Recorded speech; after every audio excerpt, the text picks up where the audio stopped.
Assalamualaikum. My name is Saidatul Sa'adah binti Ruzaman, matrix number 258992. So I will present about the economic, political and financial crisis that happened in Philippines. As the experience under the presidencies of Gloria Arroyo in 2001 until 2010 would show, the economy gradually accelerated despite bouts of political turmoil and serious economic shocks. However, the evidence is only suggestive. The Philippines ended in 2010 with a stronger economy. With a new government, the election had a significant impact on the economy, with the administration of outgoing President Gloria lifting spending in the lead up to the poll. After a strong rebound in 2010, Philippines' economic growth slowed by more than half in the first 3 quarters of 2011. Despite the weakest global environment, the Philippines is relatively well positioned to weather shock emanating from the current global turmoil given its strong macroeconomic fundamentals and regulatory reforms and prudential measures that were instituted following past crises and slowdown. Under Philippines' growth performance slightly weakened in 2017, the country's main growth driver was stronger external demand due to the ongoing global recovery. By the region's economic miracle, it eventually faced the financial crisis at the beginning of 1997. Some observers had different opinions as to why the crisis occurred. The Asian financial crisis that erupted in 1997 has slowed economic development back in the Philippines. The Philippines' economy deteriorated due to the effects of the Asian financial crisis and adverse weather conditions.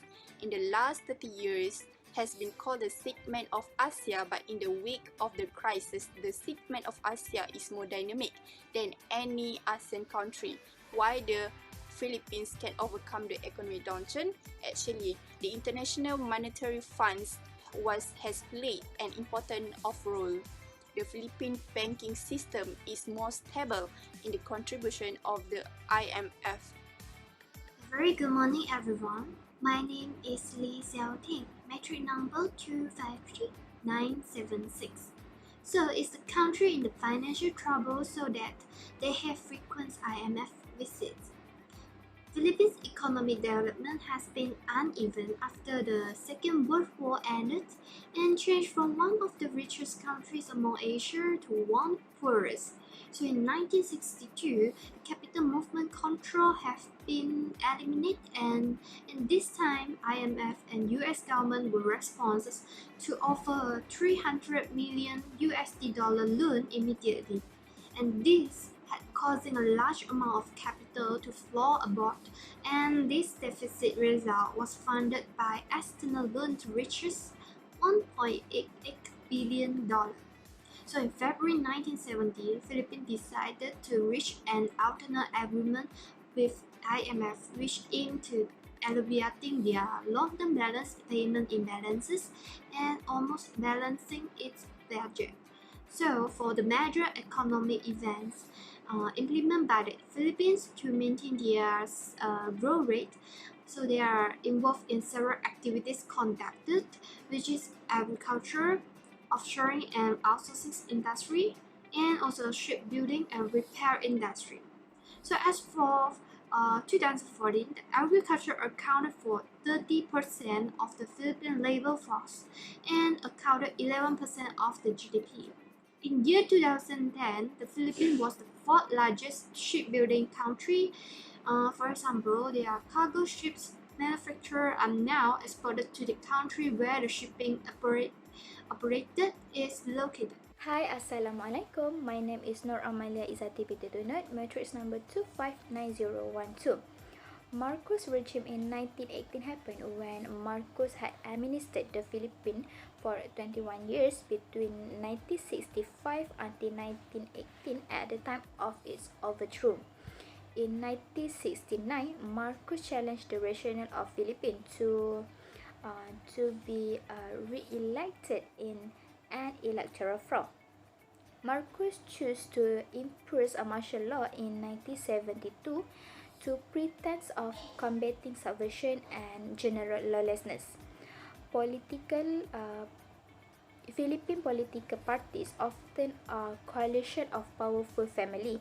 Government will be a private property of the ruling family in Marcos demonstration. Observer foreign analyzed that Marcos as martial law in regarding issue and establishment, land changes and insurgency. Philippines is the one of the country that affected in region crisis, which suffered in economic and social consequence.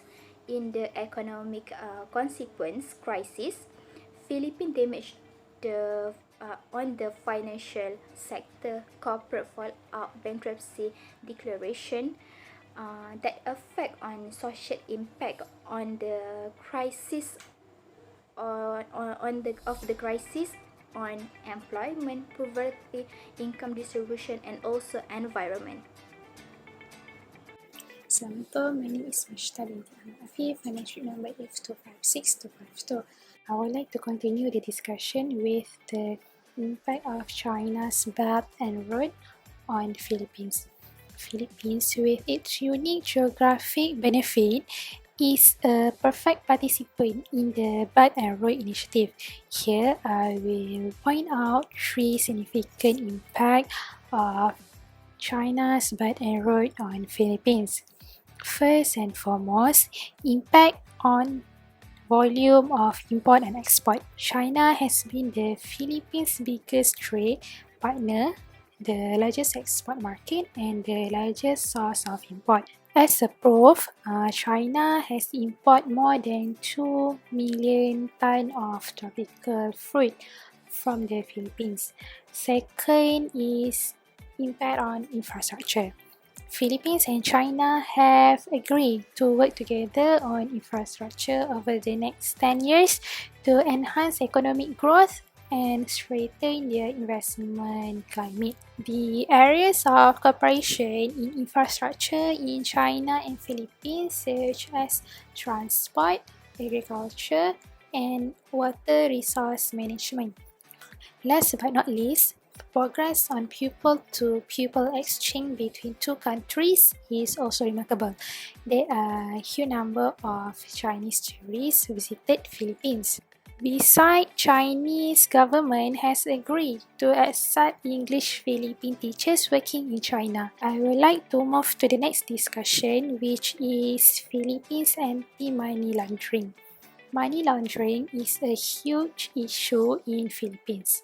The country's illicit drug trade has reportedly grown into a trillion-dollar industry over the past few years. Initially, the government of the Republic of the Philippines implemented an anti-money laundering system by passing the Anti-Money Laundering Act 2001. This act criminalized money laundering and placed standards on central bank control financial institutions for identification, record keeping, and reporting.